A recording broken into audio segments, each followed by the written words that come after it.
I wish somebody would have told me this when I was younger, but we're going to go ahead and get into it now. My name's Tamaria Lakayye, and I go by Tamaria Lakayye on all my socials, so go ahead and follow your girl. But yeah, let's get into it. See, one thing about me is the only thing I'm going to forget or claim to forget is the stuff that I don't want to remember. When me and my ex started dating, he used to always say this one particular saying, and it was that there can't be two kings. Why my fingers look so long with these nails? But there can't be two kings on one throne. And essentially, I got what he was saying is that, someone has to lead. Someone has to lead. Essentially, that was the meaning of there can't be two kings on a throne. But me being me, I was like, well, somebody could be sitting in his lap, or somebody could be ruling beside him, or, they could build a throne that's big enough for both of them to sit on. That's just like how I was thinking, like, don't say can't, right? You know what I'm saying? Never put yourself in a position to say you can't do something, or you can't achieve something, or can't be something. And it's funny because I never would have imagined that I personally would get into tarot cards and trying to read tarot cards, right? And so when I think about the kings and the queens that come up in the tarot card deck, they are all sitting on their own individual throne. And I was like, why is he saying this to me? And it made me wonder, because I'm like, I feel like certain people come into our lives for certain reasons. And it's like sometimes when I look at the entire picture, it's like, okay, I see it coming together. I see why this happened. I see why this was said. I see why. And it just seems like sometimes I catch myself in these random moments of like having deja vu. Yesterday, I was doing like a little chit chat nighttime video before going to bed, and I was talking about the pros and cons of marriage versus being single, and it ended up being like a rant. Yeah, it was kind of like a rant. Like, I was saying that marriage and singleness is the same, and just to elaborate on that a little bit more, it's like, okay, so the same things you do in a marriage is the same things you do in a single life, right? Okay, so in a marriage, you have a partner. In a marriage, you have a certain sense of reliability when it's like two people coming together to both bring in their resources, right? Not only their resources, but their energetic resources. I feel like that's what's most important, and I feel like that's what gets lost in translation a lot of times when you think about people wanting to be married, is the energetic exchange that you're going to be sharing with the person for the rest of your life, right? And I feel like that energetic exchange is the most important thing, regardless of what you're bringing into the relationship. There's a certain energy that the male is going to carry and a certain energy that the female is going to carry. And then, like, how you use that energy is really going to affect what you're able to produce in your relationship. So when you're single, you have the opportunity to explore exchanging your energy with, whoever you want to exchange it with. It might be a good exchange, it might not be a good exchange. However, you have that choice and that freedom. I feel like with singleness, you have a sense of freedom, a huge sense of freedom, compared to when you're in a marriage and you're expected to be committed to just one person. But when you're single, it's like you have this sense of freedom. You can do whatever it is that you please to do with yourself and your energy and your time, right? But when you commit to a person in a marriage, essentially you would hear people say that you should not marry for love, you should marry for money, if we're being honest, because they would say marriage is a business. And if you are going to be exchanging your energy for someone, you need to be making sure that they are capable of providing you with a lifestyle that's going to be comfortable in order for you to make that exchange, right? Now, my mind goes to, okay, so if we are exchanging life force energies, right, particularly when it comes to sex, then how much energy do we have, right? And I feel like energy is infinite. Energy doesn't die. Energy just transforms and renews. I feel like that's something that has also been taught. However, that doesn't always necessarily mean that it's going to transform and renew in a positive manner, right? Because it depends on how the energy is being used from person or from male to female, right? If you're misusing and neglecting the energy that someone is giving you, then eventually the energy that they do have is not going to be as strong or as powerful as it needs to be in order for you guys to produce and manifest your dreams and your desires and create a world and a community and a family that is going to be beneficial and worth the sacrifice of committing yourself to marriage. With that being said, it's like, as of lately, I've been looking at my environment, right? And not just the environment that I live in, but like my surrounding environments. In Texas, there is a lot of like Indians here. Like, I don't know the specific cultural term or ethnic background to describe them, but there's a lot of Indian people here, and I see them doing well. And I think about the relationship that a lot of men in other cultures have with the relationships with their women. Is like they know that their women provide a certain type of energy that is going to allow them to be the best that they can be, to get the best that they can get in order to live the best life that they can live. I see them doing very well, and I'm like, okay, I see that. And then when I think about the Caucasian community, you know, it's like they pretty much essentially run the world. So I feel like they have it figured out. So that entire energetic exchange is, you know, giving them this sense of entitlement and this sense of deserving and worthiness to kind of just, you know what I'm saying, be in control of the world. Like, who doesn't want that kind of energy, right? Who doesn't want to share and experience that kind of energy to where it's like both the man and the woman thinks so highly of themselves that they're able to put themselves in a position of power, right? A position of power where they're able to put themselves in a position to manifest things easily because they're using the purest source of energy, which is sexual energy, right? When I started getting into tarot, it was mostly because I would come across readers that were, you know, motivating to a certain extent. And anytime that I would see the Lover's card pop up in said tarot reading from said tarot person, I would get excited, you know, like, oh my God, love is in my future.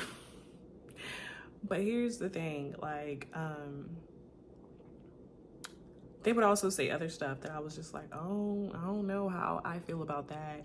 So I decided to go ahead and get my own books, and I started reading up on tarot, and I started learning it, and I'm still learning it, and I'm still doing it. And, you know, it's not as consistent as I want it to be, but we will get there, right?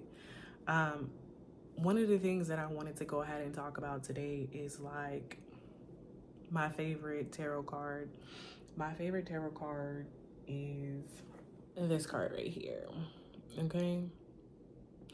So this card right here is the Lover's card. Not only is this the Lover's card, but it's also a major arcana. And so when you think about major arcanas when it comes to tarot cards, it's more or less something that is like divinely, you know what I'm saying, connected to your journey, right? So with this card in particular, when it comes to relationship, you see a man and a woman. they are naked. They are naked, they are exposed, they are vulnerable. And then you have this big, huge angel in between them, right? You see the man looking at the woman, you see the woman looking at the angel. So this card, it is about lovers, but it's about lovers actually choosing to decide to make a commitment to each other regardless of, you know, their burning desires. Because if you see the man, he has like these little flames, right, on his tree. So he's filled with all of these desires that he wants to accomplish, right? And then you see the woman, and she has this snake, right? This snake, and also like little pieces of fruit on her tree. Now, of course, as a woman, you're gonna have desires too, but as a woman, you have a sense of wisdom. You have a sense of wisdom that men don't necessarily always have or understand when it comes to spirituality. So that's where she comes into play. She looks up to the angel who guides her, right? You know what I'm saying? She looks up to the angel, the God, the divine, the power, the source, whatever you want to call it. She looks up to the God, and she helps the man to see and experience God too. Beyonce in that Cuff It, when she said, I feel like falling in love. I'm in no mood to fuck something up. And she said, something about him seeing God. Y'all know the song. I don't need to sing the song to y'all. Y'all know the song. But basically, with this divine setup, right? When it's a divine setup, you know, when it's divinely set up, the man and the woman works together in order for the man to produce and create and manifest certain desires, right? So something I always, or not always, but something I've recently started to wonder is like, if I was a man, or not even if I was a man, just in general, like, what do men think about when they are having sex? Like, what's going on in their mind? What type of things are they envisioning? What type of things are they envisioning for themselves? Are they having sex and they're like, yes, I'm ready to manifest this $20,000, this $30,000, this $40,000? Or are they like thinking about some corn that they watched earlier and getting off to that? Or are they thinking about their ex? Or are they thinking about the person that they're actually, you know, connecting and being intimate with, right? So I started thinking about what I think about when I'm having sex. And then I started also to implement, you know, bringing the divine into my experience and being thankful for the experience. And something happened. I hear people talk about meditating all the time, and they say something along the lines of, when you meditate, you're supposed to see this white light, right? You're supposed to see this white light, and it's supposed to be the stage for you to picture yourself in your life the way that you want it. So, you know, I've tried meditating here and there, on and off, and when I close my eyes, it's usually black, and then I see like squiggly lines and maybe some orange and some red, but white. When I close my eyes to see white, that's something that happened once, right? And that's because I was thoroughly intentional about what I wanted to do in my sexual experience, right? So I was like, okay, God, I'm gonna bring you into this. So I was getting some neck or whatever, and I seen white. And it was like the most beautiful yet the most scariest thing I've ever seen or ever experienced in my life, because I was like, oh my God, what is this? And afterwards, it was instantly like, don't go into the light, Caroline. But it's like, why not go into the light? Why not see what it's like, right? And then I started thinking even more, and I'm like, when you think about the music that we listen to, when you think about the movies that we watch, when it pertains to particular cultures, and ethnic backgrounds is different, right? When you think about other ethnic backgrounds that don't look like brown, melanated, you kind of see sex as something that's sinful, that's something that's bad, that's exploited, that's overly used, that's, you know, almost kind of nasty. But when you look at it in a sense of other cultural backgrounds, you see a huge difference, right? You really got to get to that point to where you're thinking about, when you're doing this, of course, yeah, it is for pleasure, but at the same time, you guys are becoming one and syncing energies together. So whatever this energy that the female has, she's giving it to you, and whatever energy you have as a male, you're giving it to her. Now, I just imagine like a healthy relationship where, you know, both partners are eating healthy, working out, doing their meditations, you know, just really focusing on having a good life.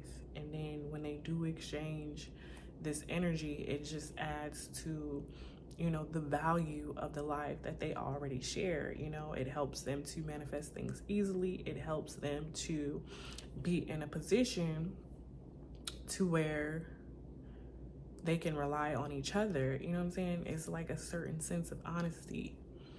So when I listen to the rap songs, I heard this rap song the other day. I heard this rap song the other day where this dude was like, he was intimate. Okay, I'm gonna say it the nice and friendly way.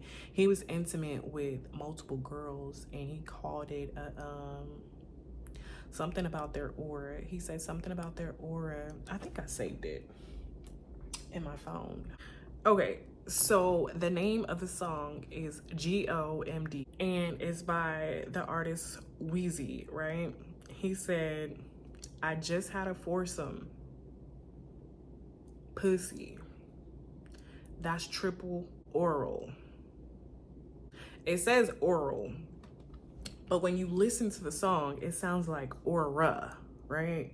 And aura is more of like saying that, you know, I have triple of the energy from women, their aura. And if you have triple of the energy of the aura from women, then you should be doing very well in life, right?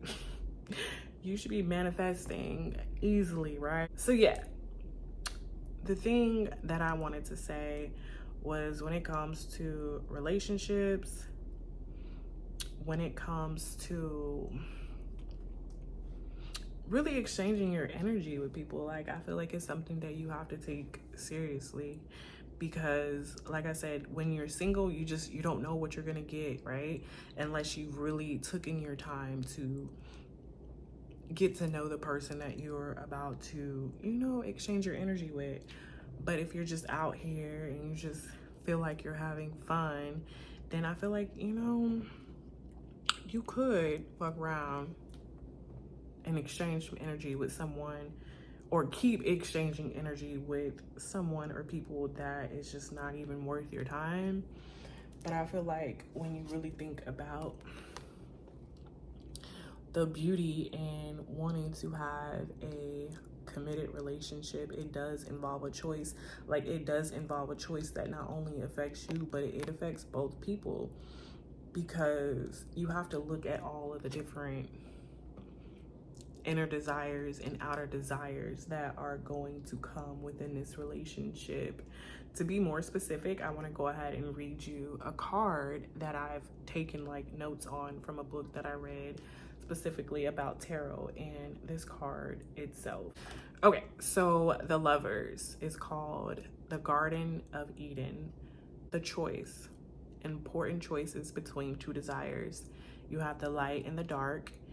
And when I talk about light and dark, I'm talking about feminine energy and masculine energy. The light is known to be masculine energy. The dark is known to be feminine energy. So you have choice between two desires, light and dark. You have the outer path laid out for you. And then your inner path leads to confrontations with hidden desires. Sexual urges point us to where it wants to go, right?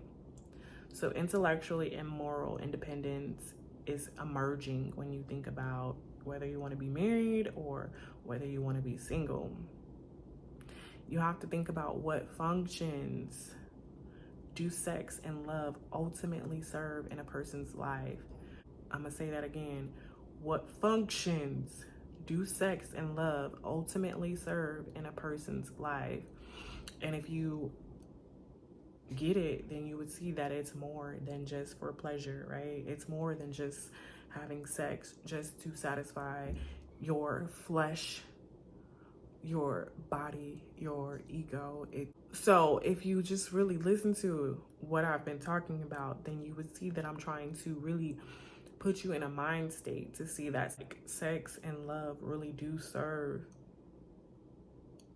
a bigger picture than what is painted to us in the media, in music, and in society.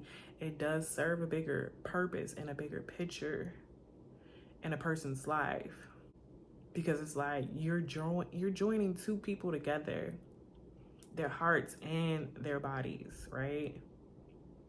It's the card of human love, energy of a greater meaning and a deeper significance of life. In love, we give up the part of the ego that controls and isolates us not only from other people, but from life itself.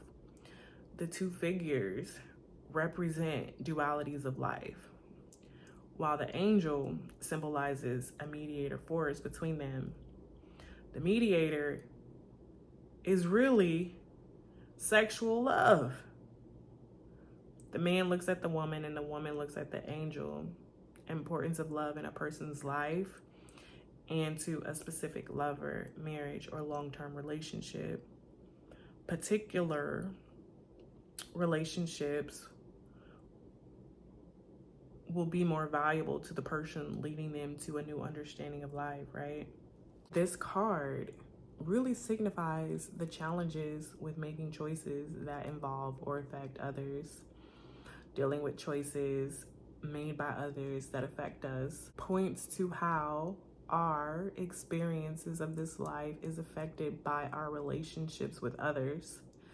This card appears when an important decision must be made, often related to the question of our individual values and whether they align with our current circumstances. So choices, decisions, relationship, love, friendship, passion, partnership, growth, loyalty, balancing desires with the needs and wishes of another union, positive alignment between one's beliefs and actions, capable of making the right choice, balancing desires with the needs and wishes of another. Like, that's the lovers right there. That's the lovers card right there.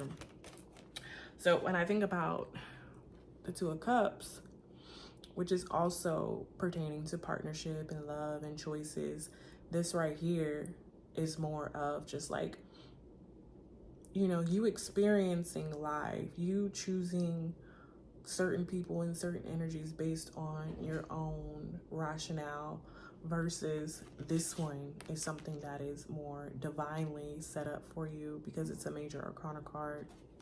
When it's all said and done, you just really got to think about the benefits of marriage, right? The benefits of marriage, and also just like the choice to actually want to do something for the greater good of not only your life, but also the other person's life, right? So you have to make sure that the person that you're wanting to engage with also understands that. And you're gonna know that they understand that based on the way that they treat you, because they're gonna know that you come with a sense of value and they're not going to try to gaslight you and put you in a position to where you feel like you don't have any worth in the relationship. And when you can find someone that values you for your truest potential and your highest self, then I feel like that's when you ultimately have found your soulmate.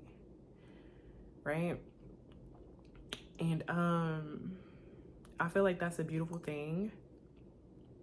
That's a really beautiful thing. And when I think about, you know, the way society talks about relationships now, and I think about this whole conversation, especially within the melanated community, it just doesn't feel like, you know, it's something that everybody will get to experience. But I feel like it's really a personal choice and a personal decision to just be open and honest with the value that each individual person brings to the relationship and what you plan on doing with it. Now, if you plan on just using that person, right? You plan on using that person in the wrong ways, then I feel like, you know, karma will eventually play out in the ways that it needs to play out. You know, it ain't even gotta be like that. It ain't even gotta be like that. So